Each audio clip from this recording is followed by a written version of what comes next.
Well, I'd like to thank everyone for joining us today, in person and online, for our event on integrating space for the joint fight. My name is Clayton Swope. I'm the Deputy Director of the Aerospace Security Project.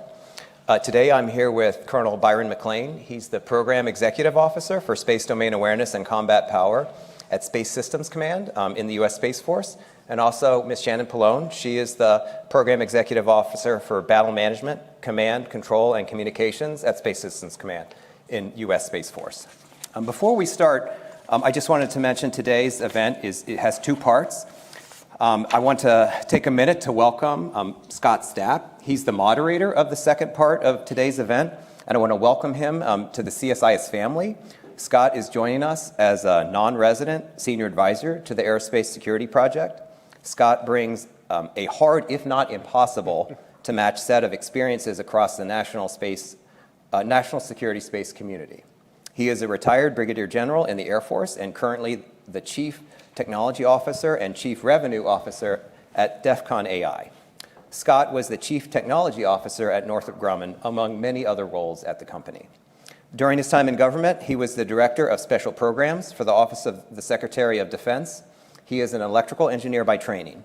We are honored and happy to have him on the team, and I just want to personally thank him for helping to organize the event today and to also moderate the second part of the event, the next panel.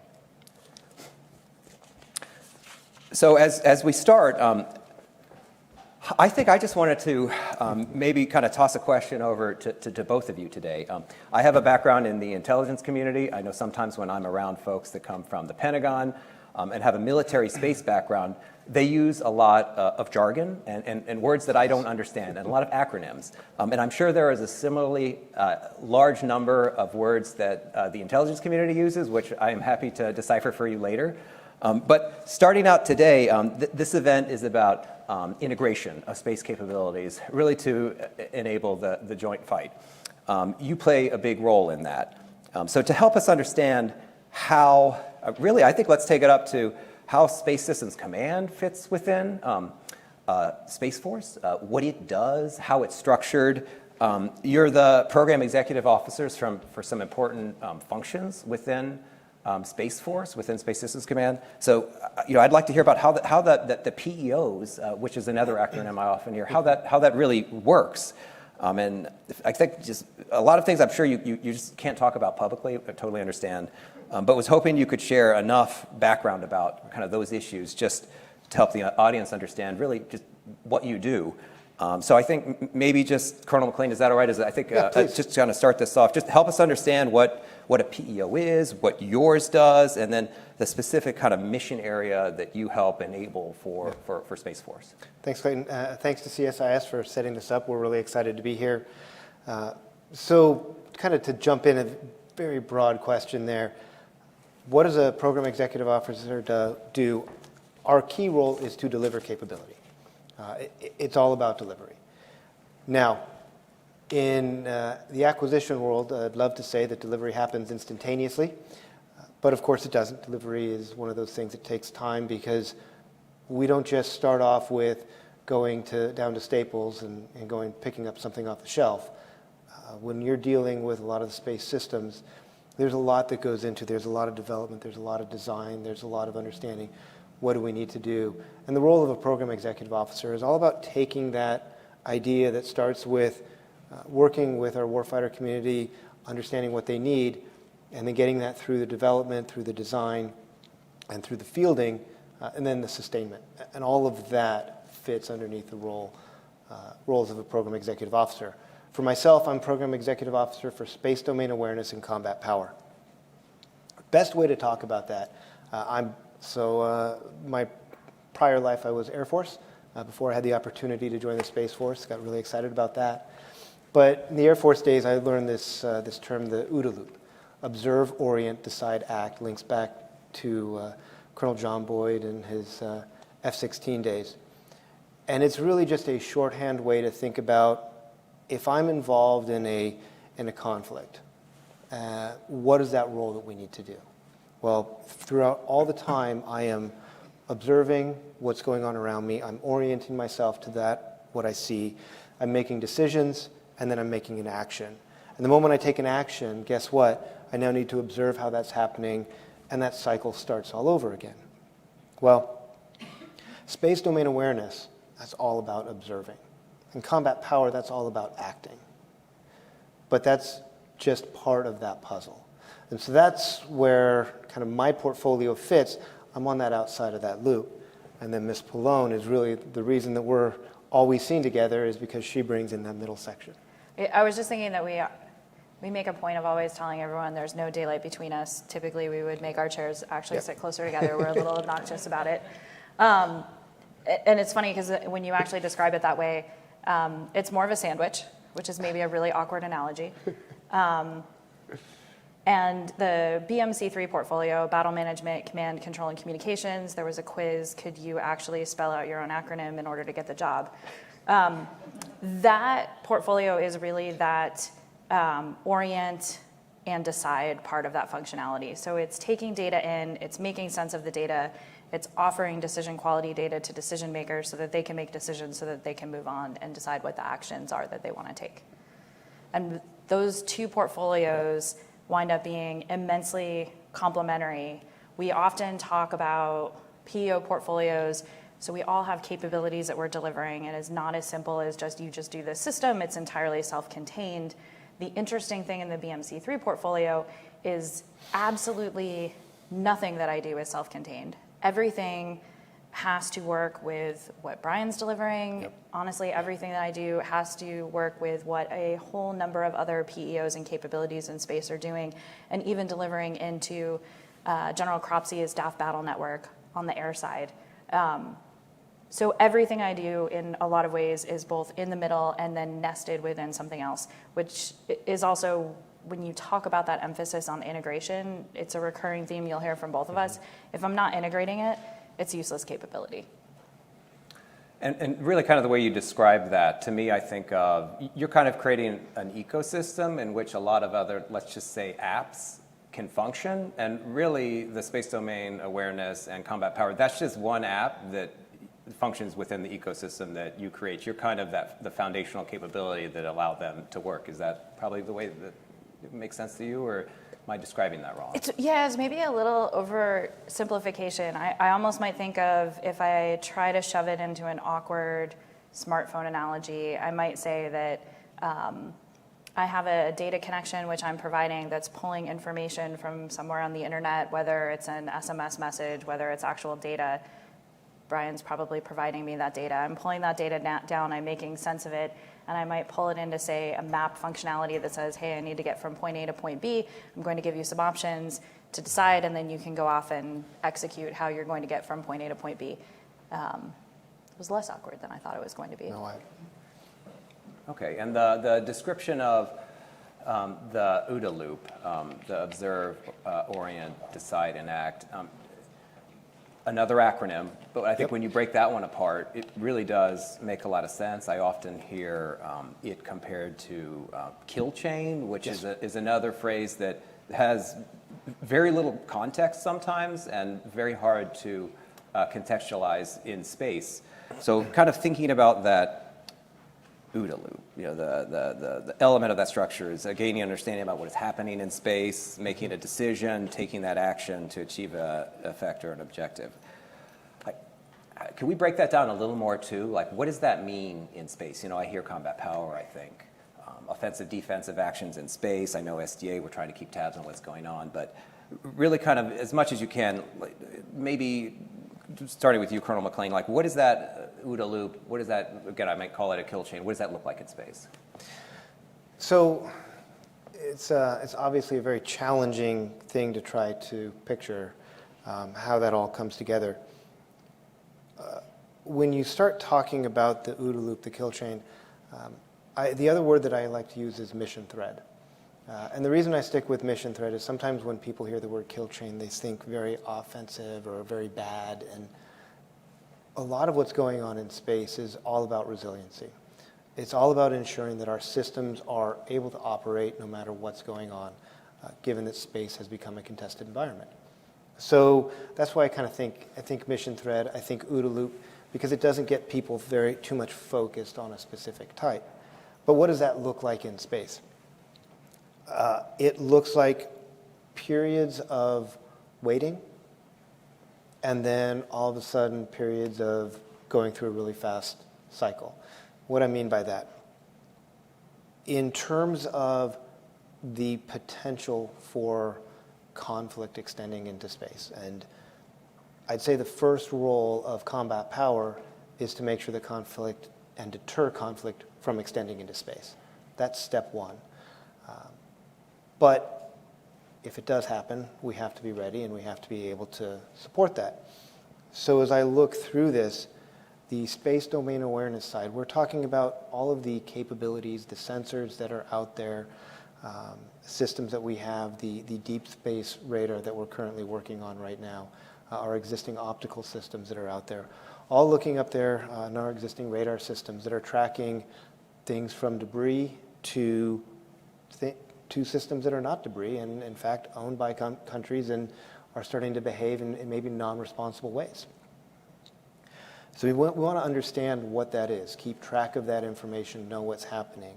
If something changes, then this is where you start getting into that orient and decide. Ms. Pallone's capabilities are really there to help make sense of that data, pass that data up to decision makers. And then you move on to the act side of the house. What are our capabilities? How should we respond? How do we look at our resiliency plan? What are our capabilities? When things happen in space, the advantage of physics is sometimes you have to make maneuvers, you have to make changes, you have to kind of show your hand a little bit early, but we then have to be able to maintain that track and that information so that we can then pivot immediately. And so you can get into a period where you have to do a very fast cycle because I see a move, I have to run through that loop, and now I have to sit here and wait. And so it's a very unique, it's not so much as the OODA loop originally came out of dogfighting, and you're thinking about instantaneous changes very fast. I've done this, and it just keeps moving. Whereas with space, you have to be ready to go extremely fast and then wait. I'd also add that in space, you're no longer talking about this is an individual satellite or satellite constellation that does something, it's independent, it's on its own, I'm tracking within its own, space segment, ground segment, maybe user segment, depending on what type of capability you're looking at. I'm now just going to integrate within those, and all of that has to work. It's really a recognition of we live in an increasingly system of systems world. If you want to make decisions quickly, you can't treat everything as separate and then ask a human to integrate all of that information. It's using technology to help you integrate all of that information to make decisions. And in order to do that, if you don't treat it like a mission thread and you don't look at that end to end, and you're not actually testing out, did all of these steps happen? What is an outcome that I'm looking for? How do I start as far left as possible, look through all the systems that have to interact with that, and then eventually be able to test through all of that for the end-to-end capability? That's really what's telling you, were you successful or not any individual test on an individual piece of that system of systems. So if I were to pull the thread on the system of systems discussion, if we think back, kind of the discussion we have here, we're really pushing hard on both our team as well as our industry partners to start thinking a little bit differently when we say integrated capability and system of systems. When I was growing up in the acquisition world, we started converting and recognizing that all of our programs are very complex system of systems, and systems engineering is critical, and we put a lot of resources to doing our systems engineering in our system of systems of a single program.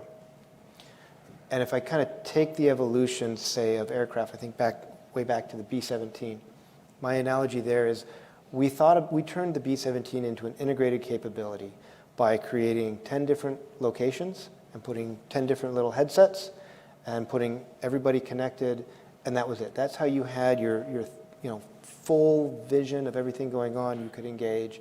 And then we started that was an integrated system. Well, then you move forward to something like the B-52 or some of our more complicated, even the more complicated systems, the B-1, the B-52. Now you started having less individuals because I had various subsystems within that aircraft that all had to integrate, but yet that aircraft then plugged into its, beyond line of sight radio system, and it had its targeting information, but it still had that command and control through a lot of the radios and that sort of stuff. Well, now what we've started to realize is when I talk about systems of systems. If I want to go at the speed that I just talked about in the OODA loop, having individual programs and thinking about an individual program in that system of systems means that I'm going to be very focused on my internals, but not how do I plug into everything else. And everything else has to work together. The combat power side of my portfolio has to be able to be ready to accept commands from the decision pieces in Ms. Palone's portfolio. And her systems have to be ready to rapidly ingest new data coming from our SDA sensors that says something's going on. And as those systems, as technology continues to improve, we don't necessarily have time to start another 10 to 20-year acquisition program to do a major upgrade. We have to be able to keep up with technology. We have to be able to keep up with those components. So that's where we started looking at it and recognizing integrated capability is critical. And the way our portfolios are structured, neither one of us works without the other one. And so that generates this integration framework across all the various systems, which is really what we started working hard with the team on. Yeah, and when I think about that system of systems, I think of something like a Russian Matryoshka doll and tinier pieces that fit into this larger enterprise. I think resilience has come up a few times. I think about the annual space threat report that we write here at CSIS using open source. Threats to space systems, which don't just include satellites in space, they really just include any way that an adversary could disrupt our access to a space system. That includes ground infrastructure, launch infrastructure, and a lot of things that sometimes folks don't realize are part of that ecosystem. So I'm thinking resilience and that Matryoshka doll and all the things that could go wrong. How, and this question is for both of you, how do you think about resilience? I often hear in the space community resilience, the first thing that someone says is proliferated LEO, which is good, but it doesn't necessarily address all the systems that I just thought about when you were talking. So how do you think about resiliency just beyond that answer? It's PLEO is the answer. What else is there, especially when you look at the different kind of systems of those systems that you just talked about? So the way I think about it is disaggregation and integration. The more systems that we have that can do various missions, that gives us that ability to really create a deterrence effect that says it's going to cost an awful lot of money and an awful lot of resources for an adversary to take out our space systems. The more that we build out that approach, we really start inherently, the resiliency itself becomes an inherent strategy. The other aspects that I look at is partnerships. Where can various programs have different systems? If we have good connectivity, it doesn't matter where it matters where sensors are, not what program sensors are on. And so now you start integrating. Yeah, and if I go back to that integration problem, I mean, I think one of the things, and this is definitely an area where, we really need industry help, is how do I make those integration patterns simpler? I don't have years to negotiate two sides of an ICD that both sides are entirely proprietary, and it's anyone who came into the future who tried to interpret what the other side meant might take another year trying to understand that. How do I get things down to the lightest touch point and integration point possible? Because part of resilience is also the ability to adapt quickly. So to your point, as you're looking at all of those threats that are coming out, the change that has happened over the last couple years is far faster than the pace that we have historically acquired space systems. So if we don't figure out how to solve making integration simpler and making it so that everyone is incentivized to deliver into this ecosystem with a recognition of there is sufficient work for the industrial base to go do this, that we won't get there. But we also have this incredible opportunity right now. We're at this incredible inflection point, and the ingenuity that's coming out of industry is really encouraging of, I think we can get there, and I think we will all be better off for it.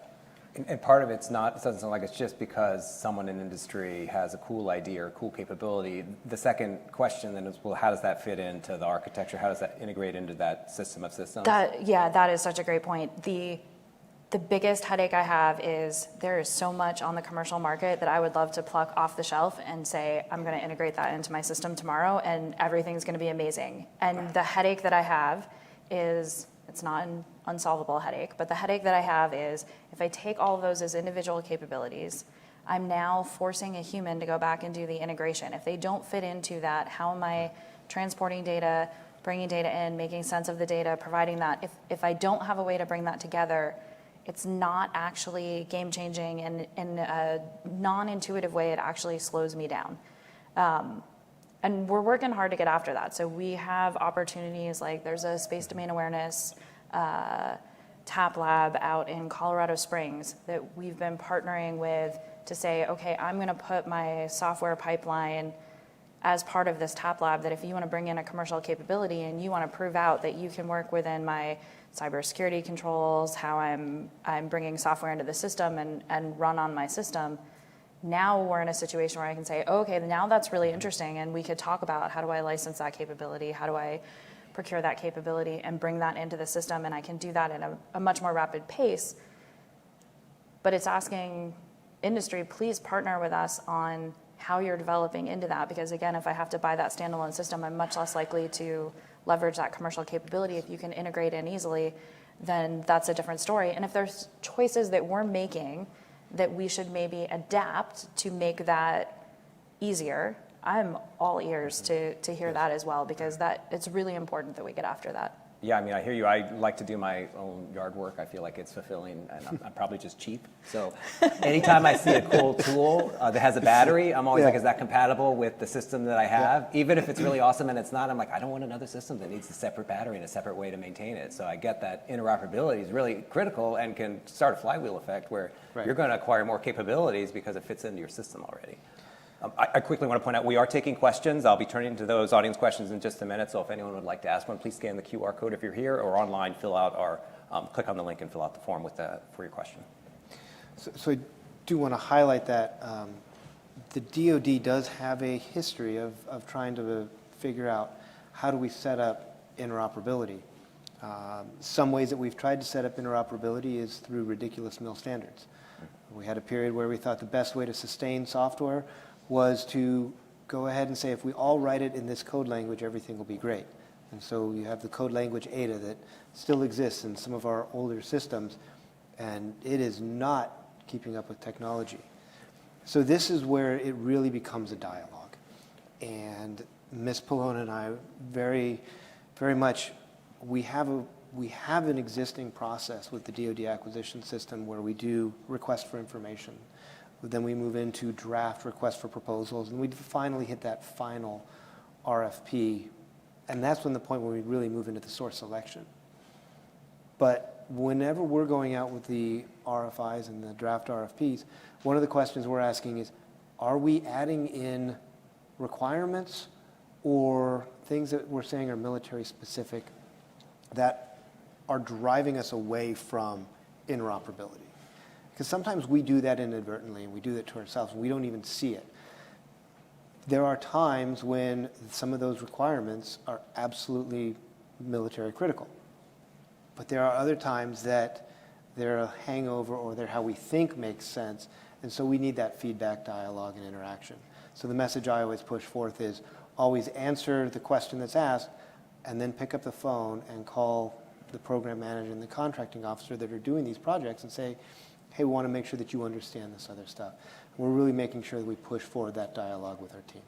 Yeah, and I'd add, the traditional model tends to be, I'm going to build a government purpose system and I'm going to augment it with commercial. One of the things I've been asking my teams to do is to flip the script on that. How do you start with commercial at the core? How many of the requirements can you take off the table with commercial? And then how do you augment that with government unique capabilities that you bolt onto the commercial rather than bolting the commercial onto the government capabilities? We're in the early stages of putting some of those strategies together, but I think we're at a really interesting moment in time where the appetite to try models like that versus always going to what we are comfortable with is really being encouraged. I think if I look at where the space industry is as a whole today versus where it was even a decade ago, we're in an entirely different space where we can take advantage of that in ways that we weren't able to in the past. We'd always aspired to, and we never could quite get there. We're actually at that tipping point where we can get there. And I'm really excited to see how we can start changing how we approach partnerships. And we have senior leader direction that's really says, hey, we want to open this door for you, run through it. The vice CSO is looking at where can we exploit what we have? Where can we buy buy commercial and then only build what we must, which is exactly the strategy that you're working with. Honorable Cavalli, the Space Service Acquisition Executive, his push is what's out there? What can you take that has low non-recurring engineering and kind of start that as your core? Under my portfolio, the team recently did an RFI, request for information, on geospace domain awareness, looking at what are other ways to do that mission set. We have some capability up there. We're looking at other opportunities. But we didn't send out specifications up front. We said, what can you do? We're taking that information back, and now we're working within the service and comparing what is that, where are the real military key requirements, where are the potential areas for trade space. And I expect this is going to go on with a collaborative approach with industry to help us get, I think, better capability at a much more affordable and faster rate. I think one thing that you both are hitting on about using what is out there commercially as much as possible. And I have some background in industry working on a system that is commercial, Project Kuiper at Amazon. Kind of understand how that broadband community works and how it's oriented around a commercial enterprise customer. It seems like sometimes there's scenarios where a government requirement may be, maybe 90% of what the commercial capability is, and that 10% is the government requirement. Yep. And sometimes, I think I heard you use this, Colonel McLean, at your C4ISRnet talk, where you compared it to police buying a Ford Explorer and adding on, the sirens and the flashing lights, and someone else buying the Ford Explorer. Sometimes it works that way, but sometimes it also works. You actually had that 10% requirement needed to start from day one when Correct. the Ford Explorer was being built. And the private sector partner might not be incented to do that right away. They're going to say, do I do this? Do I not? Yes. It's costly, but you have to do it from day one. It can't just be bolted on like the sirens. How, and I'm thinking about your Geo RFI for SDA capabilities. And you can maybe phrase it in the context of that, but how do you, so there's two different ways that it could work, where it's still the 90% of the requirements are commercial, 10% are government, but how it's like folded into the recipe is at a different stage. Like how are you looking for that, just generally, maybe, and again, in the context of that RFI? And then maybe I'll flip to an audience question after that. So I would say that's where the dialogue comes in. Sometimes that 10% that really has to be baked in at the beginning is a critical military, those are some critical military specific things. That may drive our acquisition strategy, because we'll go out, we'll do our discussion with industry, get their perspective, and understand really where the technology is. And if we're talking about something that has to be at the core, then we may start off and start a full-up program, more traditional government acquisition approach. There may be also times where we recognize there's a couple things that I'm probably going to ask for in a space system. Cryptographic equipment to make sure that we have secure communications, and propulsion, where there's a lot of discussion with Space Command and dynamic space operations. We need to be able to be where we need to be, when we need to be, rapidly. That doesn't necessarily meet an industry market. So are there opportunities for commercial companies that are looking at a commercial market to make some design decisions early on that says, I'm not going to put a ton of resources in here, but I know there are hooks here. DoD, here's my capability. Here are the areas where we need to do additional design to modify our commercial to get there, but we've put some hooks early on. That to me works well, but that only works well if there's a commercial anchor market. If you are working in a market that really has the government as the anchor, that's going to be a different approach. And so when we talk commercial, a lot of our the first question a lot of times I'll ask companies when I meet them is, what's your commercial business case? And because I recognize the fact that as a government, funding can fluctuate, there's all sorts of other challenges that we can create. If there's a commercial business case that a company is tracking, I try to look and ensure, is there an area for overlap? Is there an area where we can work together, where I can not create problems from the beginning, but instead do that approach to bolt on? nothing's ever perfect, but we need to be continuously looking really at all those aspects. Yeah, and I'd add two things. One, until we're consistently doing it, it's going to be hard to motivate the commercial market to put those hooks in early versus late. But also, we have a lot of amazing tools at our disposal that we also didn't necessarily have in the past. So if I look at a contracting mechanism like other transaction agreements, I actually have an ability to get to a non-traditional, to a commercial partner. I have the ability to invest some funding up front in, well, what if you changed your design to do this? What does that look like for our market? I can actually put some seed money into that system to help make that close. Taking advantage of those tools early on, involving non-traditional and commercial vendors early on to understand what the limitations are. And the end result could be, there's no commercial market for you if you do this, and this isn't going to be a good business case, and this isn't going to close, and I'm probably going to have to go out and do it on my own. Or it could be, that's really not that big of a change, and so to design that in now to be able to sell it to you later, and you've shown me with dollars that you actually have interest in buying it later, that now creates an ability to create that trust with the commercial market to say this is worth investing in, there is a market for it, the government is interested in it, and it's really incumbent on us to be leveraging those tools as much as possible to start to make those changes happen.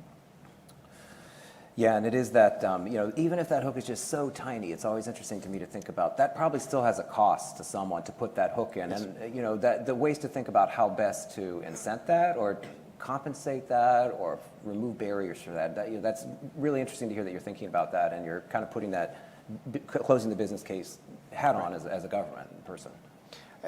I think it's critical. If we, the government, our commercial strategy is out there, we want to leverage commercial as much as possible, it then becomes incumbent upon us to understand the commercial business case so that we can use commercial.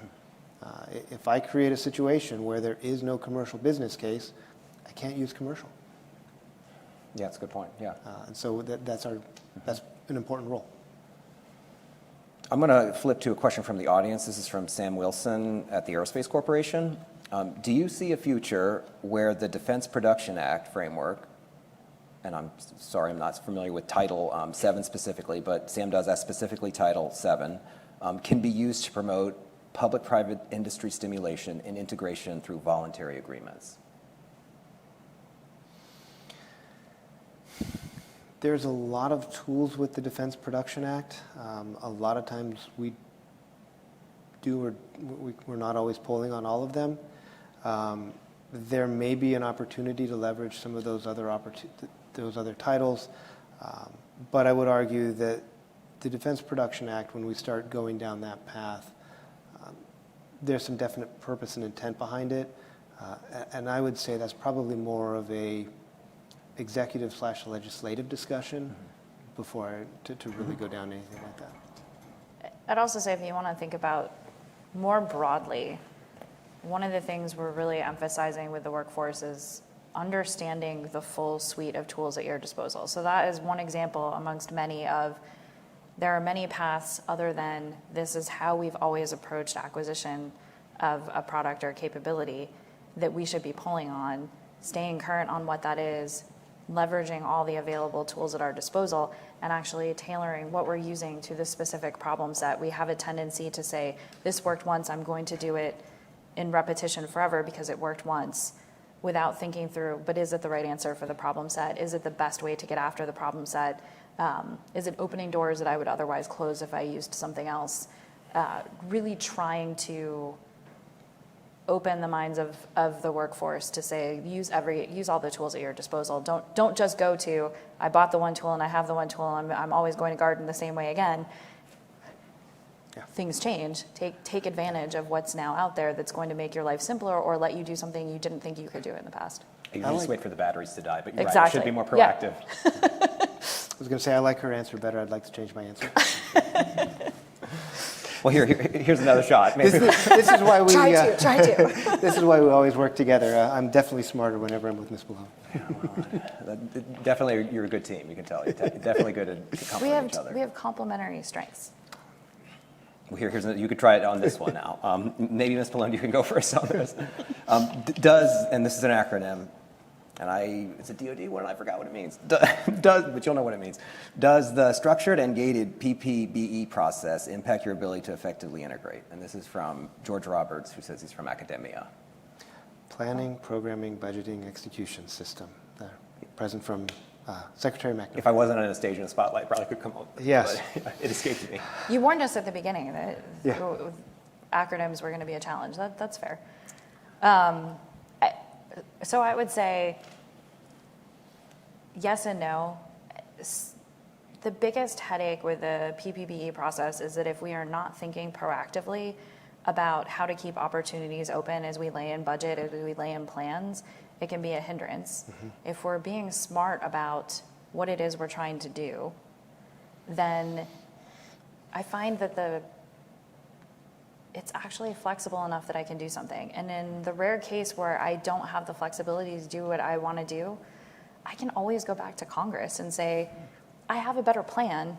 Can I execute that better plan? I'm going to change what I do and just get the permission to go do it. I think we often forget that that's a tool that we can use. We want to say we locked it in, we're never going to change. If something happens real time, if I've got to change that plan real time, you have that. It is not ultimate flexibility. Congress can come back and say no. No, thank you. We would not like you to spend your money that way. But you have that opportunity. We have an imperative to not place artificial limitations and barriers on ourselves. I think we do have the ability to better flex within that system than we sometimes do. So I would say with PPBE, I think there is a lot of academic study out there. There's a lot of discussion on what's the best approach. From where I sit as a PEO, I think that is fantastic, and I love all the work on it, and I think it will make some of the implementations, some of the recommendations can improve. But I also say, to me, PPBE is the system, and our job is to figure out, understand the constraints, and move forward. And so partnership with Congress is critical, and open dialogue and open communication is critical to make that work. And that's been something that we've been working really hard with. The Space Force as a service has very much been pushing program executive officers to make sure we have that good communication, that collaboration. We're also a small service, so we have, I would argue it's my friends that are involved in the Pentagon that are doing the budgeting process, and they pick up the phone and say, hey, what's going on with this? This doesn't make sense. So it is a process. It does potentially have its hiccups. We also figure out ways to work with it and leverage collaboration to succeed. I'll do one other question here from the audience. This is from Pat Andrews at Howard University. I would tie this one to resilience too, or just enhancing capabilities. The guests have spoken a bit about industry. What about allies? Can they access some of the seed money and new contracting types? I guess another way I could put this, would we don't have to look at the GEO SDA RFI, but for any initiative where you're either trying to acquire, you're trying to build hardware and you're going to fly and operate it, someone at Space Force will, or you're acquiring a service, would you look to things that foreign companies could offer? Maybe we could have a spectrum of companies. Let's just say the UK, for example, or Japan.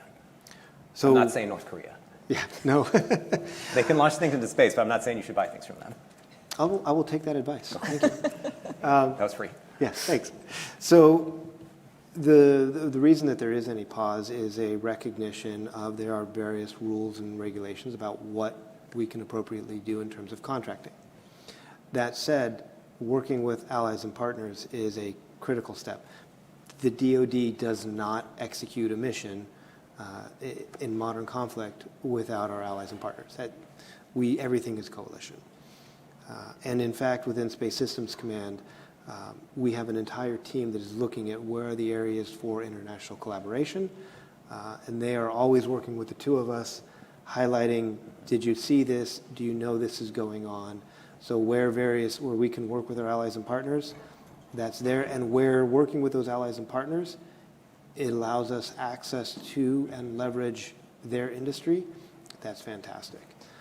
Yeah, I'd say first and foremost, we have to work with our allies. We're never going into a fight alone. We're going in with our allies. And that's a huge force multiplier that we should not ignore. Specifically, where I've been putting a lot of emphasis on the portfolio with allies is how do we exchange data?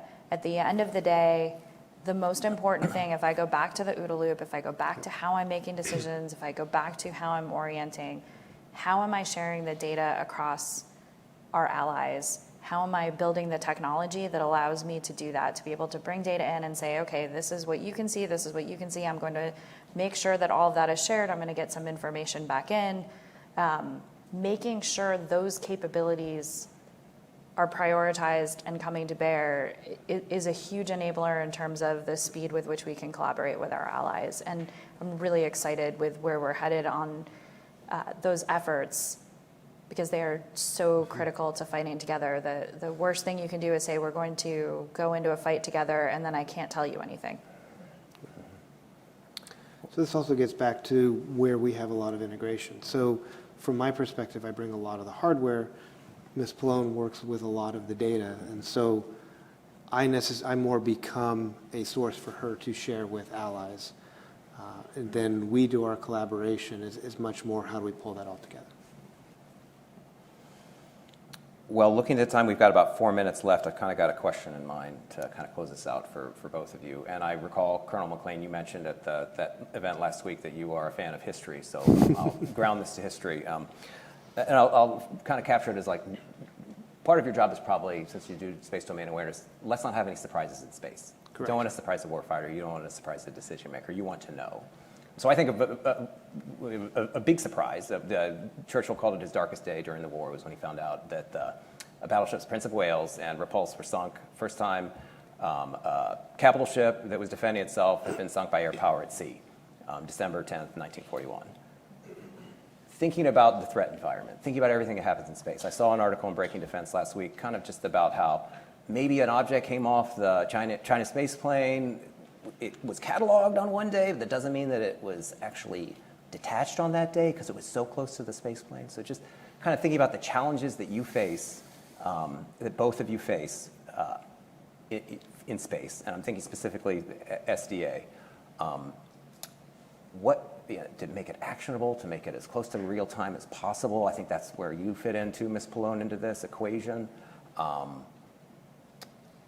What keeps you up at night there? What are the biggest challenges as you see them? And how are you trying to address them? Maybe, Ms. Pallone, can I start with you? Yeah. If I had to sum it up in one word, it would be timeliness.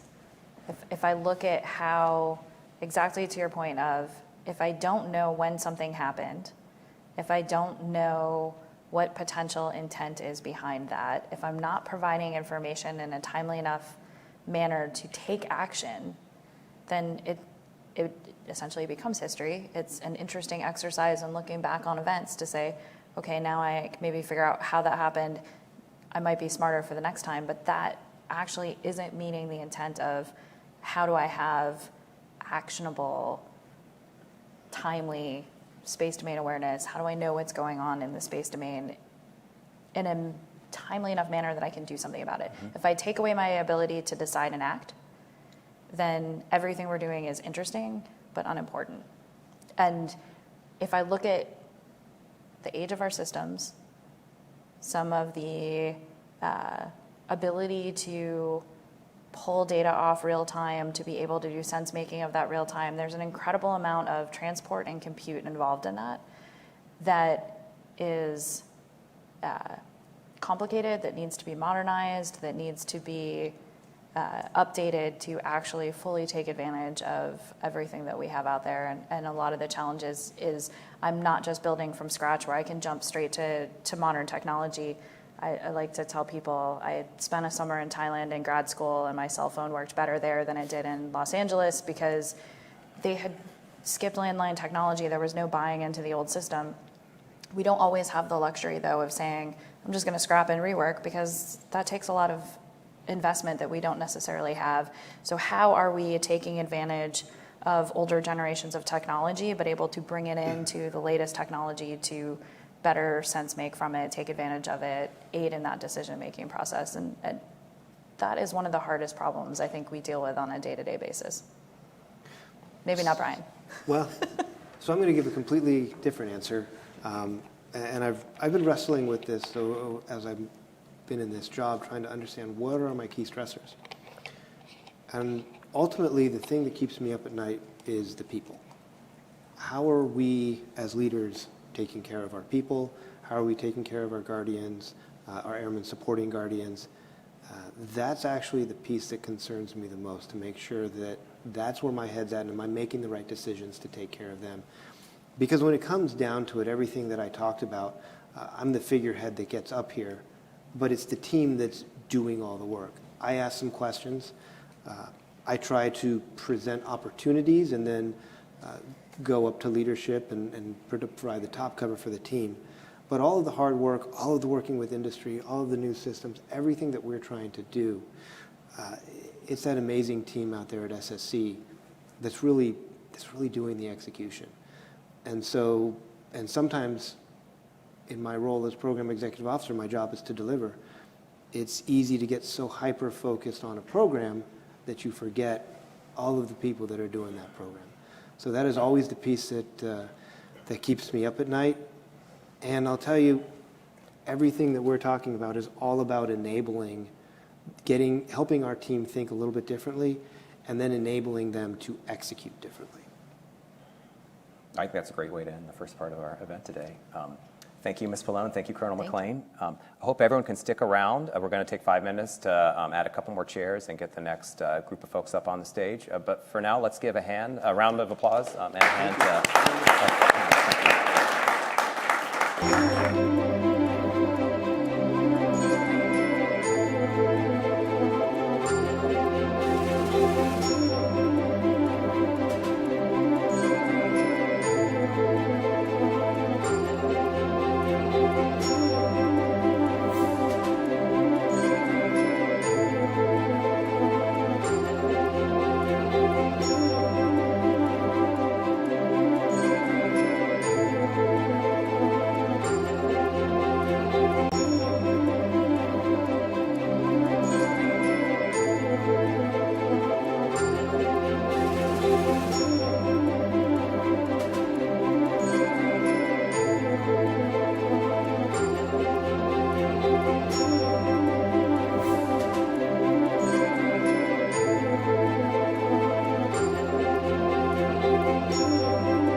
All right, I'm getting a high sign over there when I can start. So first, I wanted to thank Clayton for his kind introduction for me into CSIS. This is my first thing. I'm hoping I don't make him regret it afterwards, but it should be a fairly simple one. So thank you all for joining us for the second panel here in really integrating space into the joint fight. What you're really going to see in this group is really the opposite side of a common coin. You just heard the DoD talking about what they're looking at, and now you're going to hear industry, which is really, the DoD actually builds nothing. I'm sure you all know that. Industry builds everything. So you're going to hear the other side of the coin on how they look at the problem and kind of what they're doing. So first, I want to thank our esteemed group of panelists. We'll go around. I'll let them introduce themselves, but I'm going to start with just names and where they're from. So Frank DiPatino, and we've all pretty much worked together in the past, so which is another interesting thing. So Frank DiPatino, he's the Chief Strategy Officer at True Anomaly. Amy Hopkins, she is the General Manager at Peraton for, they didn't have it here, for Yes. yeah, space. Exactly. Steve Katay, he is the Senior Director of Azure Space at Microsoft. And we have Nate Notard Giacomo. He is the head of HEO USA Incorporated. So with that, I'd like you all to just kind of give a little brief description of your past and what you do for your company. Great, thank you. So I've worked in national security space my entire life. I started with a degree in aerospace engineering and a master's in ops research. And then my interest in space and counter space really began in earnest in 2004.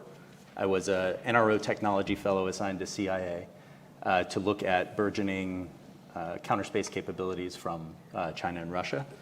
That led to an ability to help Dr. Stuart Cameron stand up what became the Survivability and Assurance Office at National Reconnaissance Office.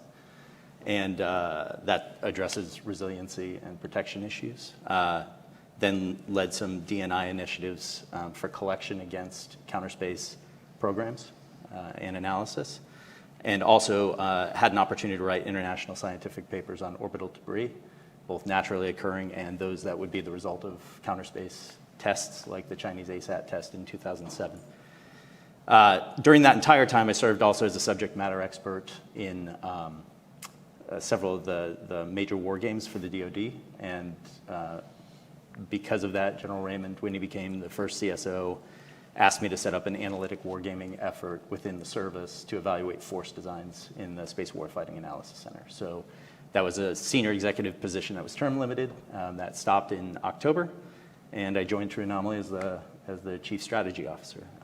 Is it okay to give a little bit of background too on absolutely. On True Anomaly? Absolutely. I think that's kind of what we're going to get into the discussion on anyways, what you guys are doing. Yeah, so True Anomaly, in brief, was started by four former Space Force operators that wanted to go build the hardware and software they wished they had when they were in the service. And my particular interest in it is, I see it as an amalgam of five separate startups. One is hardware. We're building novel, low-cost, very capable spacecraft. Software to control that, but also allow for wargaming and space battle management, much akin to and allows hardware as a service from not only our spacecraft, but other spacecraft to plug into it. As a third element of the startup is the AI logic and machine learning that we're applying to both to revolutionize the way that humans interact with the machines and the software to make decisions more rapidly. The fourth one is in our element of space operations, where we're coming up with new and novel tactics at both that tactical level and the operational level. And then finally, with my hiring in that strategy portion, is to take all of those tools developed by the previous four, look forward into the future, anticipate what our adversaries may be doing, and then be able to build systems of systems to address those needs. Now, all of that is made possible by the incredible relationship we have with our venture capital backing, who are allowing us to take things at risk and be very forward-leaning with the development of those systems prior to requirements even being let by the government. That's actually great, because we'll get into some of those questions on that. Amy. Thank you, Scott, again for having me. My name is Amy Hopkins. In my past, I spent a career in the department as a civilian intelligence officer. have been deployed in support of military operations all over the world. Have also had the distinct pleasure of working on not only the executive side, but the legislative side of the House. Started my legislative career back working for the late Senator Roth. Also worked for Senator Carper as well, and culminating in my time on the Senate Intelligence Committee, working the MIP and GDIP authorizations. Then I put my government career behind me and dove headfirst into industry. I figured I had wonderful experience and time in the both executive and legislative branch, but as Scott said, they don't build anything. It's really industry. It's that part of the partnership. Spent some time with Northrop Grumman and the Boeing Company. Also worked in the venture capital startup world for a company called Capella Space. Never in my life did I ever think in my lifetime we could be tasking commercial radar during COVID from my living room couch. Amazing how far we've come, and now working at Peraton as their Vice President and General Manager for National Security Space. At Peraton, we are a new generation defense company. It's the company you don't know that you already know. So we are an amalgamation of a lot of acquisitions, divestitures, so portions of Northrop Grumman IT, Harris, Perspecta, Solars, Bell Labs. We provide key mission integration, hybrid multi-cloud solutions. We do TT&C for not only ground systems but satellites, mission planning, and cyber capabilities. We really are that cutting edge enterprise IT and mission integrator across the totality of the department and the IC. Happy to be here. Looking forward to the discussions. All right, Steve. Okay, that's a tough act to follow. But awesome people to be next to, friends and colleagues. I'm Steve Katay, Senior Director of Azure Space at Microsoft, and my career started under Scott's staff. So he was the one who brought me into space over 20 years ago. I've had positions at the NRO, in the Air Force, civilian, up on Congress, on the House Armed Services Committee, and then in the Pentagon as the Deputy Assistant Secretary of Defense for Space Policy.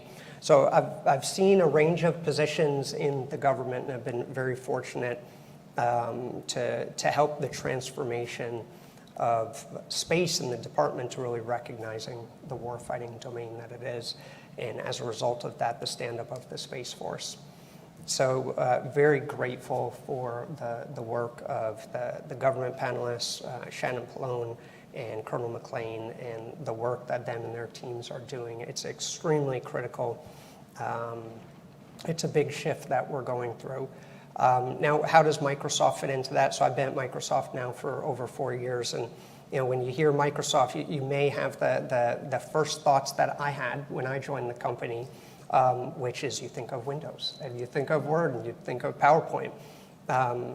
The company is a massive technology company that the whole focus is how we empower others.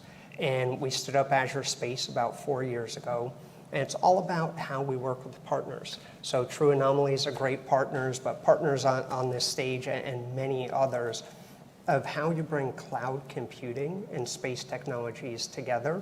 And for Microsoft, we're not building and launching any satellites, but it's helping bring it together in a way. And one of the words that you heard from the last panel multiple times was data. How do you move that data? How do you understand that data? How do you secure that data? So we're building a variety of solutions to do that. Thanks, Steve. And just one commentary. It makes me cringe every time Steve says that I brought him in because he was a second lieutenant and I was a colonel, which just makes me feel older and older all the time. So the other thing is Steve is being very humble. Steve was both on the Hill and at OSD Policy and was literally the driving force for the existence of the Space Force. So if you have hard questions about that, they go to Steve. Nate. Thanks. Nate Notar-Giacomo. I am the director of HEO USA. Just quick on my background, 30 years with the federal government in some form or fashion, 20 DOD, last 10 with the ODNI. I am not a space person by trade and training. I'm a counterintelligence achievementer. After about 20 years of doing that, I got grabbed by an outstanding man named Larry Gershwin, and Larry I worked for him at the IC for a couple of years, where Larry then waterboarded me with the space and technical intelligence hose for 2 years. And I was very full of it. And besides of just a few years at the National Intelligence Council front office, I worked the entire time, IC level, space policy and strategy. The last thing I did is I actually got to work in the counterpart office to Steve when he was DASD, the IC Space Executive Office. I helped stand up the IC Commercial Space Council. Steve and I helped rewrite one of the big rocks we broke, Steve, in addition to standing up an entire military service, was we rewrote the commercial remote sensing reg, and I want to personally thank Steve because that actually did a massive deregulation of the commercial remote sensing industry, which included non-Earth imaging, which is why I have a job now. So that came full circle. After about 30 years of that, I decided I wanted to jump and go to industry full time. It's a long time to be doing federal government work. I took a step out. I ran a company called Velos for about a year. And then in November timeframe, I had some folks from Australia who came to me and said, hey, look, we have this company we have satellites that take pictures of other satellites on orbit, and we want to stand up a U.S. subsidiary. How'd you like to jump in on that and do that for us? And I said, that sounds super interesting. Took a look at their tech, took a look at what they delivered, took a look at where they're at, and I jumped at the opportunity back in November. So we are a two-person shop. Hillary Cohen is the director of operations, sitting right there. She's employee number 2, and I'm employee number 1, and we've been running ever since. But the main thing for HEO is they started about 5 years ago. They were going to be an asteroid mining company, and so they developed technology that takes slack time on geo-imagers, right? So the secret there is that about 80% of the time, the geobirds that are taking pictures of the ground, they're not doing anything. They're over the water, they're over the poles, they don't have a mission. So we actually kind of take them off like Uber, and we give them taskings through our proprietary software, and instead of taking a picture of a bridge, they turn and take a picture of a satellite. We download it and run it through our processing software, and we kick it out. So that brings our price to access way down because we're not operating our own satellites or space vehicles, and we're doing everything automated. We have 3 offices now. We have one in Sydney, one in London, and one in DC, and we get to travel to them all, and it's awesome. We have international clients from most of the Five Eyes countries and the Five Eyes Plus, and we have some solid commercial clients as well. All right. Thanks, Nate. So you have a very interesting panel here because they're all ex-govies, right? They have the inside scoop on how literally the IC and the DoD work, and now they're on the commercial and the industry side. So this should be a very interesting discussion. So to level set everybody, I mean, why these panels haven't occurred recently, or up to 10 years ago, is our adversaries have obviously started to change the way they operate. The airplane world no longer can get as close as they used to. There's a lot of discussions about JSTARS, which was a ground moving target indicator capability that's got to move to a different domain. So space has become the big integrator of everything. And these folks are all kind of running that. So as you heard Colonel McLean and Ms. Pallone talk, they start talking about kill chains within space. There's really 2 kill chains they tend to look at. One is supporting the warfight from space, so it's supporting the kill chains that the other services are trying to close on the Earth, and the other one is supporting the kill chains in space. So when you guys hear that, and again, all of you come from industries that are doing direct support, either through space domain awareness or IT and cloud and other activities. We'll start on this end, but I'm going to mix 2 kind of questions together. You know, how does what you do relate to enable their mission in kill chain closure? And when you hear the phrase kill chain in space, what is your reaction? And from an industry or a commercial perspective, is that the right term to be using? Excellent. So we're building both the spacecraft and the software to look at all forms of SDA in multiple domains. So anything from metric track to flyby imaging to inspection missions of all aspect, either on cooperative or uncooperative targets. And so, you know, that obviously applies to indications and warnings, baselining the system. If you look at competitive endurance as a theory, all three of those are backed by the systems that we're building. And thinking about future platforms as well to answer other questions that the government may have. The employment of the term kill chains, and I'll continue to use kill chains because it's so ingrained in my vernacular, but there's almost a more nuanced term that's really being used by the combatant commands, especially right now, which is kill webs, because many of the systems, both that the U.S. and her allies are fielding, as well as our adversaries, are all interlinked, multiple redundancy, and so it's creating a web which makes a single point failure or targeting a single point much more difficult. But when you talk about kill chains, there's really two value points even to the terrestrial domain, right, which is preserving blue kill chains for the U.S. and our allies, and denying red kill chains terrestrially, which, namely those of China right now. What is an example of a space-enabled kill chain? Because really space only has its value in what it provides to the terrestrial domain in a warfighting context. So China has been investing heavily in anti-ship ballistic missiles, and the way that those anti-ship ballistic missiles hold our Navy at risk and prevent them from closing to combat operational radius is through space-enabled ISR targeting, multi-phenomenology, proliferated, multiple orbits. So an ability to degrade that ISR constellation then makes our carriers more survivable, our Navy surface action groups more survivable. And so space-enabled kill chains are incredibly important, and the use of that term is something we are proponents of.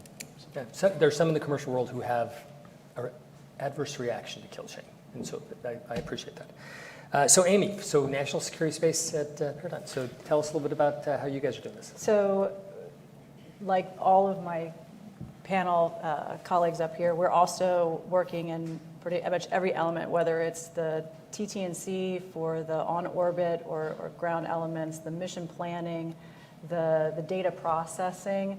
We are involved in every single one of those aspects when it comes to this mission.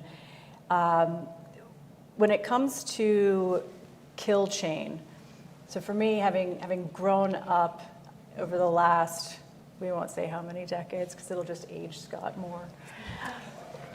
I also have kill chain ingrained in my vernacular, but what I've started to find myself doing now, especially working so closely in the space domain, is I'm actually moving more towards using an effects chain.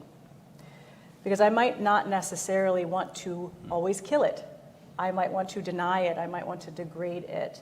So what's wonderful about space is our quiver is so vast. We have the whole broad spectrum of those types of effects that we want to be able to do either on space or in order to support whatever's happening on the ground or in the air. But the one thing I always like to stress to folks is whether it's a kill chain or an effects chain, data integrity is paramount, I believe, in the space domain. Because if at any point, each of those links in that chain, I mean, we can tear a page out of the kill chain manual that each link has to be resilient, has to be redundant, it has to be robust, it has to, all of it. If at any point in that chain the integrity of that data is compromised, the whole system falls apart. So for space, when I think of a kill chain or an effects chain, I have to not only think about find, fix, target, track, engage, assess, but data integrity. And I have to wrap that up in all of it, because all of our data is traveling through sometimes commercial nodes, not purely DoD or purely IC spaces. So have we been able to, do we have faith in the data that's traveling through those chains for the effects that we're looking for? That's what I think about when I think about a kill chain, or as I'd like to say, an effects chain. through space. Thanks. So we kind of heard Colonel McLean talking about that the DoD was really good at building systems, but they were struggling with systems of systems across heterogeneous systems, right? So when you look at kill chains and they have to go across heterogeneous systems, you need a lot of data flow. You need a lot to understand how that integrates. Microsoft, obviously one of the world's leaders in looking at whether it's software, whether it's cloud services, and a lot of that flows through those kill chains. So Steve, for you, as you start to look at this problem set and how Microsoft plays in it, are you getting what you need from the government, and how are you looking at helping integrate the government to be able to execute those kill chains? So I guess first off, you had mentioned within your company, are you talking kill chains? Typically, we're not using that exact term. At Microsoft, it ends up coming more down to data and decision making and enabling those end customers, whether government, commercial, or otherwise. When I do think about that term and some of the comments made, one of the points I would probably throw out there is it feels like a term like that has so much linearity with it, where it's just like this straight line, but it's so much more complex than that. And I reflect kind of here on I've got a 13-year-old son who's part of the chess club, and he's been teaching me chess. I never knew chess. I was always a checkers person growing up. Chess is much more complex. There's many moves with it. You have to think in multi-dimensions. You have to think ahead. You have to think how you're protecting your king and using the other pieces on the board. So when I think about this challenge that the Space Force is facing and enabling the kill chain, the effects chain, the effects web, for the joint fight, there's so many pieces on the board. And it's leveraging those different pieces, like the capabilities that are up here. The other thing I would briefly say is the amount of data coming into that web effects is staggering. There was a study that was done by NSR that projected over the next 10 years, there's 500 exabytes of data coming from space. Now, when you hear an exabyte, it's kind of like, well, I don't know, how much that is or can relate to that. So I kind of did the brief math on that. And if you convert it to a high definition movie, that would be 100 billion high definition movies. I know my kids watch a lot of Netflix. They're not watching that much Netflix. Nobody is watching that much Netflix. The point is the tools to make sense of that data, the tools to then have the foundational level to store it, catalog it, bring artificial intelligence on top of it is going to be key to that. So that's how we end up fitting in. No, that's great. Nate, you've had a lot of experience in the intelligence community as well in this. When you look at what space looked like 10 years ago, it was really the purview of the intelligence community. ISR all belonged in the intelligence community, none of it in the DoD. That's all shifted. You have experience in both worlds now. How are you seeing those integrating and actually contributing to these kill chains? From a commercial perspective or for both? From a commercial perspective. Yeah, great question. So I'm going to speak from a HEO perspective because I'm mostly a commercial remote sensing guy now. So from a HEO perspective, we're I would call us just a commercial collections platform, and I'll add collections and analytics platform, right? We are, if you think about the kill chain, and I agree with what everybody said here about kill chains and kill webs, right? I think there's more nuance to that, right? But just taking a kill chain on as a continuum, we are all the way on the left side, so the find, fix, track, identify piece. So we identify, characterize objects in space. We tell you, yeah, that is Cosmos 1, 2, 3, 4, and here's why, and here's a picture of it. Then the chain can then execute from there. And then oddly enough, we're all the way to the right as well, so we can actually do battle damage assessment on that. And that's something we kind of, after an effect is executed. Fortuitously, we imaged Cosmos 1408, and if you all recall, 1408 was what the Russians blew up a few years ago. And as a guy who was intimately involved in looking at that in my former role, I was personally shocked at what I saw in the image. It's remarkably more intact than I thought it would be. And I can say that in this room because it's a completely unclassified photo. I can show it to you on my phone, and I'm happy to do so if you're interested. And I've showed it to a lot of folks. I think just in our mind, when we heard that 1408 was hit by an anti-satellite missile in space, we just thought it was vaporized, and it's just not. So that came into my mind of, all the way to the right, I think that there's a market for that battle damage assessment in space, even if it's non-kinetic, even if it's a non-kinetic strike. Did the satellite turn? Did it go into a safe mode? Is it doing something differently? We can provide you answers to that part of it. Very good. Okay, so we're going to move on to this next set of questions. It says, the Office of Secretary of Defense, Space Policy, Steve's old office, and the Space Force recently released complementary strategies on the integration of commercial space services and capabilities into hybrid security space architectures, right? And there's also a discussion of a commercial reserve. How do you see commercial companies as well as defense industry as a whole working and helping the Space Force develop those architectures? Does anybody else want to speak? Well, I'm happy to start that one. As the former policy guy, I think those are great strategies that were put out there. I think that they were really well done from the policy office, from the Space Force office. The key, of course, is execution, implementation of those strategies. That's what all of us in industry are now waiting on. What's the next move? What actions do they take? What funding falls behind it? I would say one of the key things in the words that you use that is critical to that strategy is this term, hybrid space architecture. And there's actually activities going on within the Department of Defense. We're working with DIU and Space Force on a contract specifically that. And it's all about the integration of government, commercial, and allied space systems on a common and secure cloud platform. And I believe that's so important because the future is going to be all those systems. It's not going to be all commercial. It shouldn't be all government. And the allies have tremendous capabilities as well. So how do you start breaking down the stovepipes? How do you start bringing the additional security that Amy was mentioning? So the ultimate user and warfighters know that they can trust it, which they can, because there's more and more security being built into these systems, both with Microsoft and our partners. I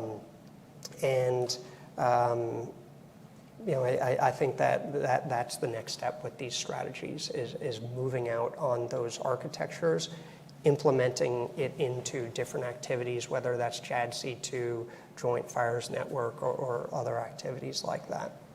Okay. And so, a lot of these architectures and a lot of this world is new. It's literally a clean sheet design. So Frank, do you think that the DoD and the IC both should be pulling in commercial worlds to help them architect and understand those technologies better? Absolutely. Go ahead. No. I was going to say, are they starting to do that? Or do you see that coming from your side? Yeah, and I think even we desire to be that and to work with the government on that, to know the domain and lead turn some of the requirements that, before they let requirements, we'd actually like to be designing and ideating on those systems. So present us problems, not requirements demanding a response. It's much easier then to iterate alongside the government then and be their innovation engine, especially venture capital backed. We can go and take those risks.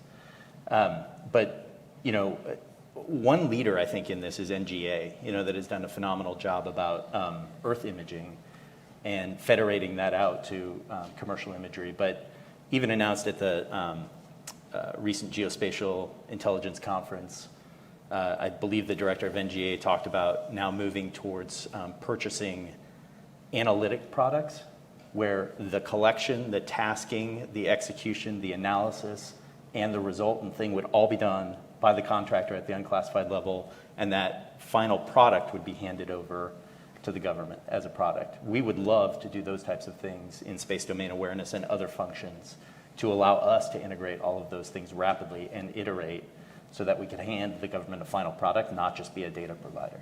And that's also why we're looking at AI and machine learning to think through clever tasking, constellation management, some of the type of things that you guys probably do at HEO as well. So we would love to partner with the government on those types of endeavors. No, that's good. And then for those who just to baseline everybody on how it used to be done. So I used to run what was called the Joint Requirements Oversight Council.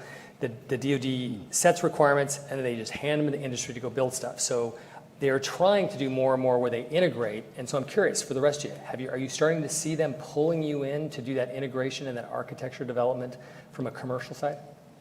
Amy? I'm seeing more of it, not at a pace that I think any of us would like, especially all of us who have lived it in the government.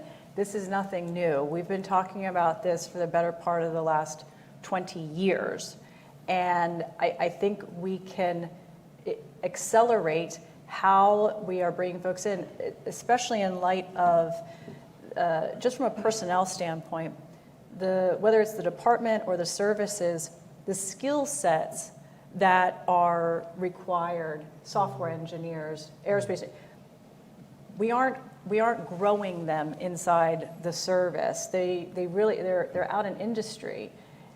We should be able to leverage the skill set that industry has, and vice versa, the requirement side, the warfighting side that the department has. Either one on its own is not going to reach what we all know is possible if we all could work it together. Again, we've been talking about hybrid constellations for, again, over 20 years now. In no other domain is it ever just the department. We have always leveraged commercial and coalition forces. This should be no different. And I am constantly perplexed as to why it does take so long. We would never, I mean, in the air domain, look at what we did with ISR Task Force. There was commercial folks brought in order to augment the ISR requirements that we needed during the global war on terror. We fought with our coalition partners. It's finding which entity brings the best of breed. What does commercial bring that's best of breed? What does our coalition bring? What does the US bring? Pulling it together, training and exercising with it all together so that the first time you need it isn't the first time you're using it. And I think that we in industry are continuing to push. We would like to see more push from inside the department and the IC as well. I think there's still the level of uncomfortableness is still too high. There seems to be still too much risk aversion to bringing in and architecting together. Right. So you're seeing, it is interesting, commercial get involved in things that you'd never seen commercial get involved in. Some of the areas you're working in, a handful of years ago, that would not have happened. So Nate, are there areas you think should be strictly left to the DoD and defense side that shouldn't be commercial, or do you think it should be opened up to everything? Yeah, I mean, I think there definitely has to be limits, right? So I would say anything that delivers an effect to a target, substantively, was probably best left to the professionals to do that, right? But, as I think about my time working with the government and then now working here, having to close a business case, managing a profit and loss statement, I think we all know that the government builds amazing systems, right? And they do very, very amazing things, but they also pay amazing prices for that. So if we were to try to build a similar system, we would never close the business case. So the things that we can do in commercial, and that kind of goes across the board for almost all the capabilities, is we can build lower cost systems that can do a solid percentage of what needs to get done for DoD and IC purposes. And you guys just go off and do awesome things with those very, very awesome systems. We've done this historically throughout all domains. I mean, all the way back to pre-colonial eras, right? The pros do the pro stuff, and then let business kind of pick up the rest of the slack for them. Okay, good. I'm going to ask one more question, then we're going to go to some of the audience questions.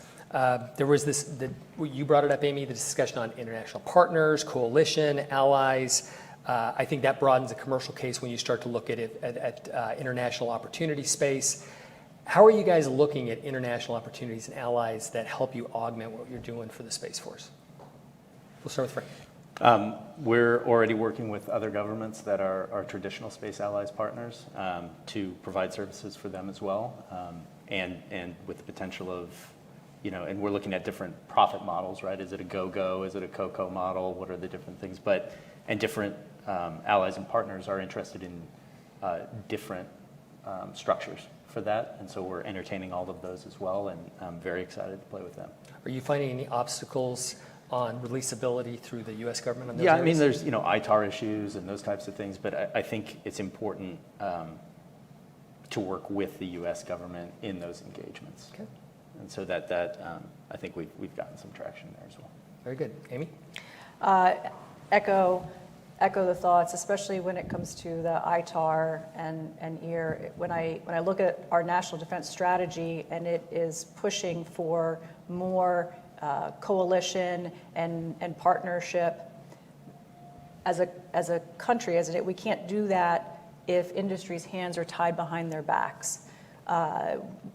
What are we doing to then facilitate working with our allies and our partners? And instead of, we need to flip the equation, and instead of going through, and I think every step of the way it's a no, it should be prove to me why it can't be yes, that we can go and work and provide this capability to our coalition partners. So that part of the equation, again, the risk tolerance, as far as I'm concerned, is still, it's not where it needs to be if we are truly going to be in line with what the National Defense Strategy says. Very good. I would just add or echo that the allies are critical. Absolutely essential to the way ahead in this area. There are activities going on in the department that have been going on a number of years, one of which is this forum called CSPO, Combined Space Operations, that back when I was there, it was the Five Eyes plus France and Germany. It's since expanded to a number of other countries. I think that's a great move. I echo the point that Shannon Pallone made earlier, that we really need to ensure that we have the information sharing, the infrastructure in place to move data across to the different allies and partners across different security levels. And then I believe that's the first step. After that, you start really getting to combine operations, command and control in a joint manner and coalition manner. But I think that's an area we should be moving out very quickly. Agreed. Nate? Yes, so spending about the whopping 6 or 7 months working for an international company, I'll caveat this with I spent about 6 years working overseas in various countries hand in hand with some of our international partners. But now that I'm on the commercial side and working with about a half dozen different countries around the world, it occurs to me that commercial space can provide capabilities and capacities to countries that have zero today. So when I think about when I was working with those allies and partners, one of the things that we need to do is help them build capacity. And some of them came ready to rock. Some of them in a country that shall remain nameless didn't know how to read or write. So we had to hand a guy like that a GPS receiver and explain to him how to use that. That was fun. So the one thing that I do tell my international partners is that, I think that they think that just because they have relationships with other countries that have space-based services and capabilities, that they're just going to kind of get it from there.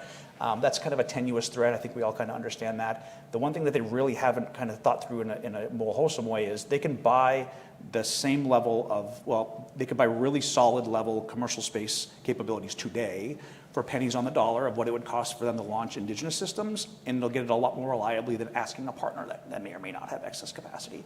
So what does that do for us?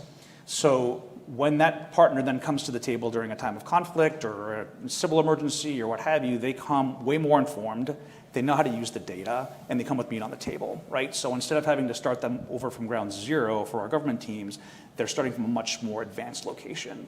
So I would encourage folks that especially our government friends, as you go out and talk to your national partners and allies, please encourage them to talk to the U.S. commercial space world. I mean, we're ready to chat with them. Gonna echo some comments here though, on ITAR regimes. Some of those folks in the commercial remote sensing world in particular, the commercial, they're getting strangled by some of that, right? I think what you said, Amy, is correct. It's almost, the risk tolerance is so low, it's just a de facto no. And it just does not make sense to sell stuff that have been to allies that have been with us in the fight for decades, right? So I'd ask for some help there as well. Yeah, and I will tell you, I mean, that there's a very serious whipsaw here, right? Which is the guy who ran special programs for the entire Department of Defense. Our whole goal in life was not to share with anybody, right? And now we are literally at a place where our whole goal in life is to share with all of our allies, and that from a policy and political standpoint is very difficult to do. So we're going to go to some audience questions. The first one resonates with me, just because I was in a C-suite at a prime, and it will probably apply more to Amy and Steve, but it's asked, how can DoD provide a demand signal to industry for developing a capability or service that resonates enough with a C-suite so that it agrees to make needed investments, perhaps before DoD brings any money to the table? I think in the VC world, they already do that in a lot of ways, but I'm going to start with you two and then see what Nate, you and Frank think. So Amy. So I'm going to pull on a couple of different past experiences. At the end of the day, from a C-suite perspective, especially as a GM, what is my business case? Whether it is to the shareholder, to the venture capital who has supported me, or to private equity, what is the return going to be? And most of them don't like it when I go, just trust me. I need to be able to show artifacts. And it can't be a guessing game either. This is the other part. It's the trust me or the guessing game is not going to work. So there has to be a cadence that is happening on a regular drumbeat, whether it is RFIs, industry days, RFP, and the contract. It can't take fits and starts. Then you do that one too many times, and they go, no, we've seen this go before. We're not going to invest in it.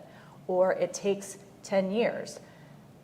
I have not yet met an investor who says, yeah, sure, I'll take 10 years. We have got to move at a pace and at a drumbeat and at a cadence that it implies it's about trust. It's about relationships, advocacy, and that trust.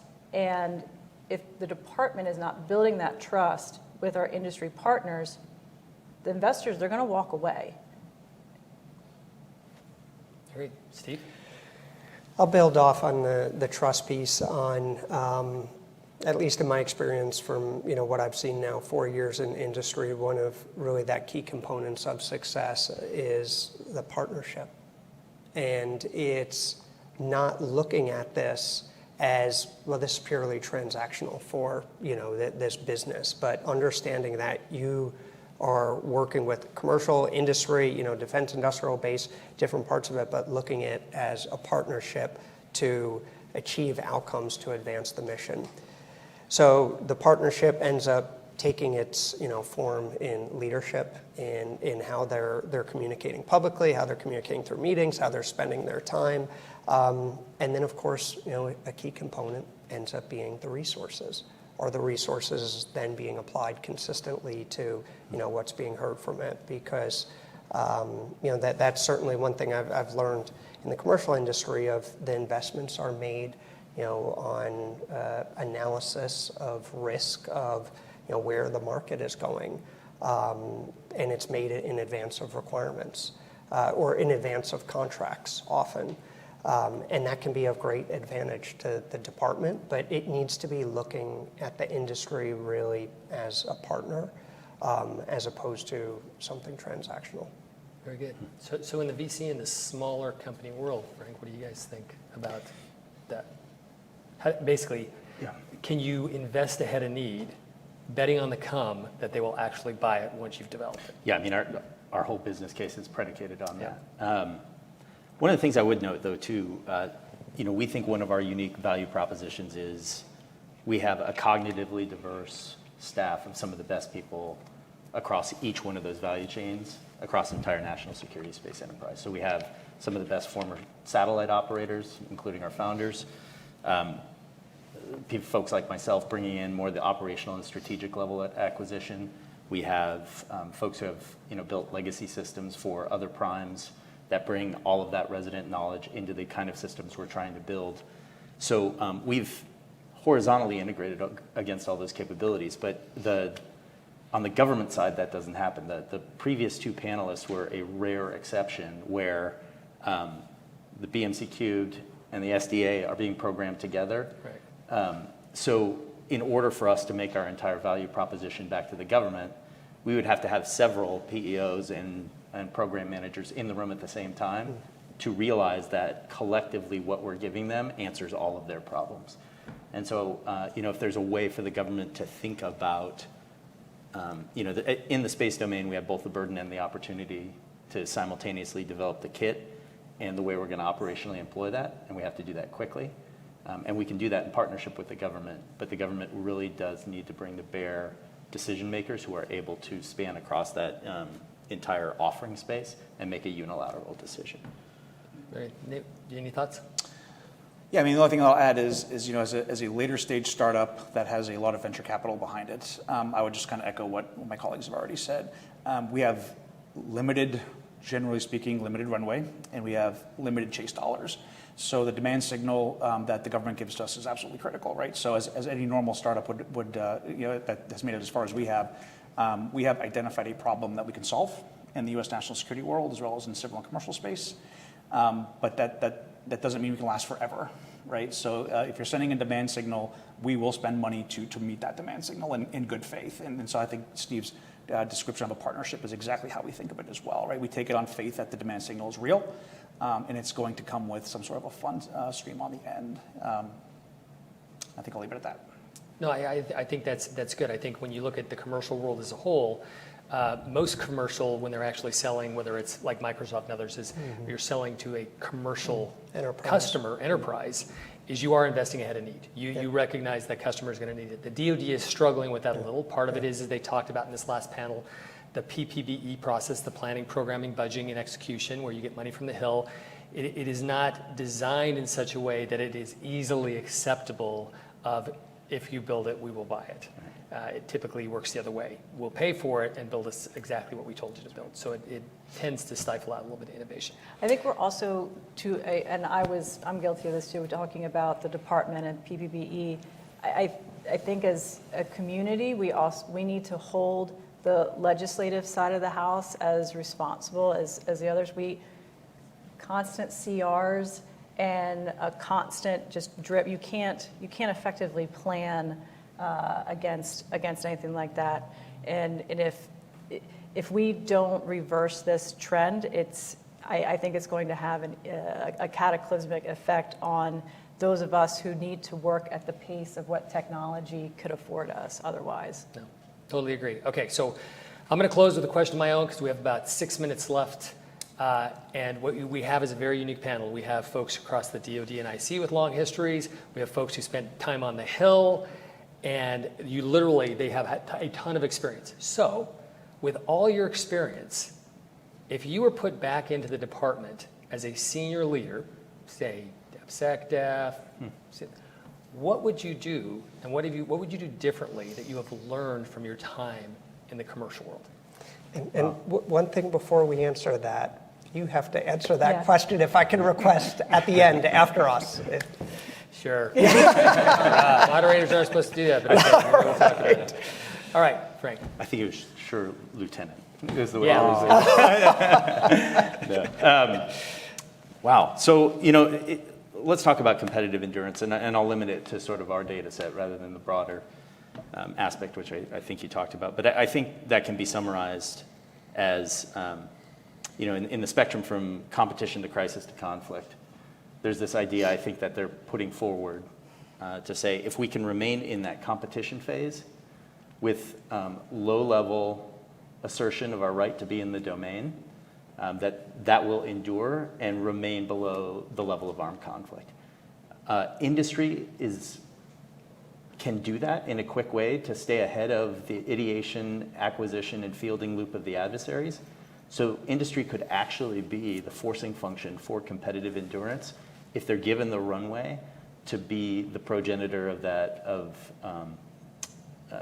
idea making, and of that innovation. So it would require a radically different approach to the way you would budget contracts and that sort of thing. But I think that to me, if I were back in the government, I would open opportunities to do that, especially that we're just now fielding very nascent systems in this domain. We would have an opportunity to jumpstart several generations of capability by doing something like that. Very good. Amy?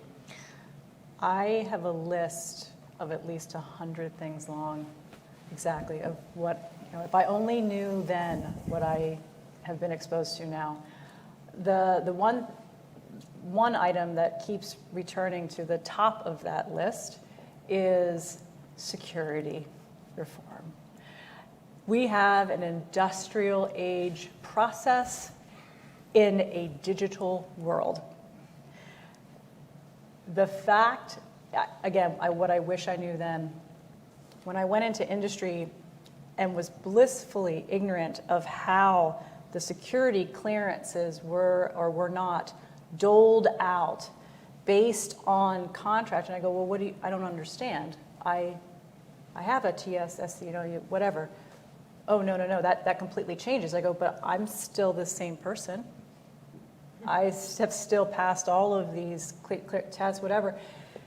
The fact that we are still grappling with that in this day and age, we should all be ashamed of ourselves.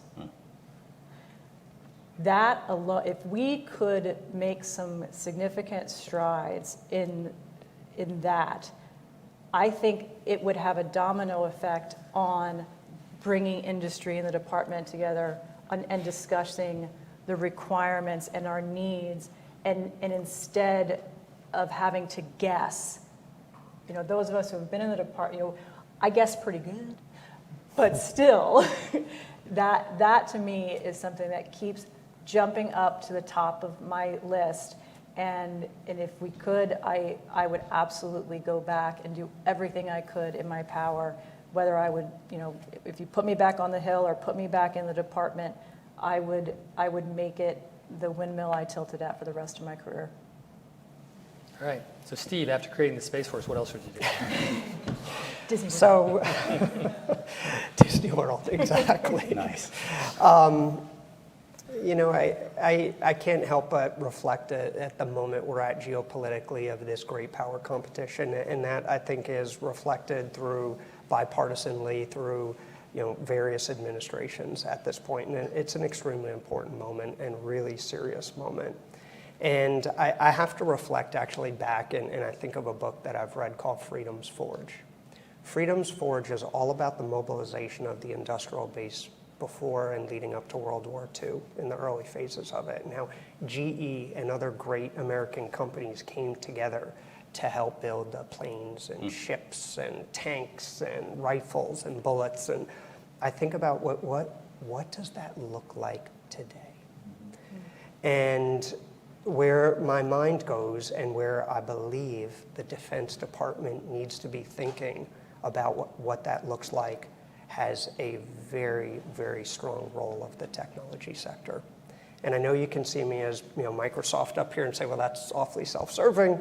But when you think about the innovation of capabilities of cloud and AI and these technologies, it is absolutely transformational, and the resources going into it. And the last thing I would say is when at least you're thinking about Microsoft in that context, do not be just thinking it's Microsoft, because if we're doing this right, it's Microsoft that's the platform and tool provider that's bringing in HEO data, that's bringing in true anomaly capabilities, and integrated by Peraton. Because ultimately, we're not an integrator. We're looking to the defense industrial base that can integrate it across all those systems, but we're the platform to do it. So that's what I would be coming with that mindset. Okay. Nate. Yeah, so I love the security clearance issue, right? Everyone loves that Oh one. my gosh, yeah. She took the gimme. That resonates with me. 2 years, same person, right? I love the data integration piece as well, Steve. I think that's something we struggle with as well. And I love the fact that, we as CEO are just learning that as a small, we need to go to the bigs and be data providers to them. And then the data integration kind of takes care of itself, right? Because you guys have already integrated into the DoD IT systems. But this is a little bit of almost a softball for us here, because my last 4 years in the IC, I was able to do basically what they call now, I think, the commercial space program issue manager position. And so all of the things that irritated people in industry and in the intelligence community that we want to just get fixed landed on my desk. And it was just such a fun job. I mean, it was one of the reasons why I decided I wanted to go into the space industry. So in that role, I mentioned we were able to kind of grab the commercial remote sensing rule and then grab it from very draconian, national security focused, restrict, delay, push the can down the road over to a much more reasonable, much more permissive commercial remote sensing environment. The other thing we did was we established the IC Commercial Space Council, which brings together all of the families of the intelligence community that play a significant role in commercial space. And we set it as an SCS level board, and they get together, I think, quarterly, and they set strategy, policy, direction for how the community is going to use and engage with and regulate in their regulatory role commercial space. The other thing that we did was we said, look, and there's an anecdote that I can share, but I won't. We realized that there were folks that were making substantive decisions on acquisitions and policy that had never worked a day in industry, but they were asserting that they knew everything there was to know about industry. So we stood up something called the IC Commercial Space Partners Forum, which I think is still going, where it's a half-day forum. Half of the morning is industry telling the IC what the IC needs to know, and the other half is the IC telling industry what the industry needs to know. So I think that was pretty successful, and all those are still going on in some form or fashion now. So if I could rewind that tape a little bit more, I would actually like to have had opened those mechanisms for industry and IC or government to collaborate more substantively and have more open dialogues without the lawyers saying competitive advantage, don't talk to each other, don't give up requirements, sit there and don't say anything. Just having an open adult conversation about how are we going to operate as partners in space, because that's essentially what we do. Very nice. All right, okay, fine. So they basically covered all mine because Amy took the gimme, which I'm a security guy, right? So I would tell you, I would totally reinvent that world because you can't integrate anything you don't know about. Steve stole the other one, which was you would all be horrified that you have the Internet of Things where your phone can look into your refrigerator, which who knew you needed to do that, right? And you can have packages delivered, unlock your door remotely, have it dropped in, relock your door, you can do that stuff. You all would be horrified that nothing in the department talks to anything else in the department from a systems level capability. They miss the entire Internet of Things. So when you see JADC2, there was a term we had coined, which was the warfighter Internet of Things. That's all they're really asking for. They miss that whole opportunity space. And I will get to what I think needs to be fixed to do that. Everything was transactional between the DoD and literally just the commercial world and even defense industry. Hey, there's people who wear a uniform and fight fights, and then there's these other folks who we're saving them from themselves, right? And what you need to do is that whole group needs to be integrated. When we do studies in the department and they have integrated coalitions between the services, they do it between the services, they do it with the IC, but they never bring in the commercial world. They bring so much. So if you were developing a strategy, then the department and the military guys are really good at developing military strategy, right? But the strategy you would develop if you're going into a fight with a bow and arrow versus a gun is vastly different, and that is a technological change. What they are missing completely is the technological opportunity and how that would impact their strategies and how they would change it. Getting them all together on a regular basis, I mean regular like it needs to just be part of the system, would change all that, and they would finally get their Internet of Warfighting things. And to do that, you have to fix the security problem first. Done. That's it. That's it. Anyways, I think that closes us out. I want to thank CSIS for hosting this event. I really want to thank the panelists. You guys are amazing. I have very rarely seen a group with this level of experience, both in the government and in industry. So thank you all for attending this, and thank you, the audience, for coming out. That's it. Thank you. Thank you.